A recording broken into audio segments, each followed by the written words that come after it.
Well, we all know February is the month of love, so we're talking everything relationships. We want you to get on the relationship with us. Today, we have Malika Wiley and Dr. Kate Rodriguez, the co-founders of Uvolve Healing Center here in the Coastal Bend. And today they are our relationship experts to discuss the 5 love languages. Ladies, thank you for joining us. Yes, thank you. Okay, so previously on the show, we talked about the 5 love languages, but for those who missed it, tell us what they are. So the 5 love languages, and I'll just run through them quickly, is physical touch, words of affirmation, quality time, receiving gifts, and acts of service.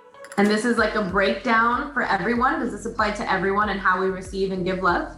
Yeah, so everybody gives and receives love differently. So some people want some more quality time, while other people feel that giving gifts, for example, is how they give or receive. And so it's very important for couples to know not only what your love language is, but what your partner, so you know how to appreciate each other in the way that's going to be most meaningful for this unique couple.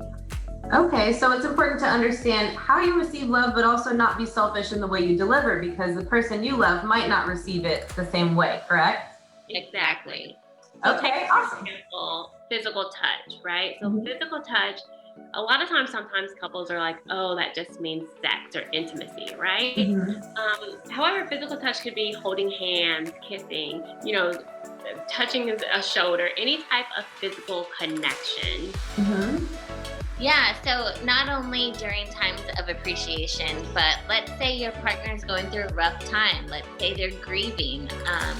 They're, instead of just saying things like I'm here for you or I love you, if their love language is physical touch, they need a hug. They might need you to play with their hair or just touch, and just to be able to show it, and that's how they're going to feel their love.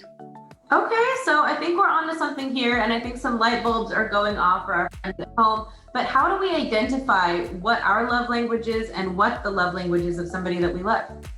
So one of the best ways is to go online and take the 5 love languages quiz. So you can actually do 5lovelanguages.com. We also have a link on our website. But with the 5 love languages, the fact that you know yours and you are able to identify it, then you can have a discussion with your partner about like, hey, what's your love language? What's my love language? Because we often share love in the way that our love language is. Okay, so that makes a lot of sense. And there's an online quiz, so it's kind of broken down for us. Yeah, right? you can find it. Yeah. Okay, perfect. Well, if y'all don't mind, I have a question from one of our viewers that she's in kind of a pickle. She understands her love language, but she needs some help. So can y'all offer her some advice? Absolutely. Okay, perfect. Here goes nothing.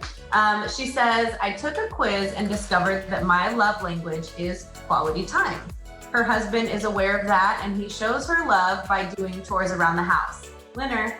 As much as she appreciates that, she says that once he's done, he starts a new project in the garage, obviously away from her, but she would actually prefer for him to spend quality time with her after he's done. So what is the best way for her to express her appreciation towards his acts, but also let him know that she wants more time with him? So to start off with, we can tell that his love language is the acts of service. So that's how he gives, and it sounds like that's how he receives.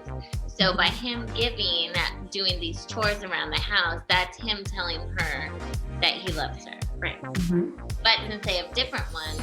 Yeah, I would say one part that I would add is if hers is quality time, right? She's identified that, is being able to have a conversation with him about what that actually looks like. So he could think that he's acting in her love language by watching a movie together, doing something outwardly, where if she's able to identify, actually, I like when we turn towards one another, when we have this conversation, when you're listening versus engaging in an activity, I think that can be very helpful in helping their communication around that. So instead of fixing everything around the house, she might just want to have dinner with the phone off or away from the table so they can actually engage. Right. All right. This is perfectly healthy communication. I love the advice that you gave. I hope she's watching today so she can apply this to her life.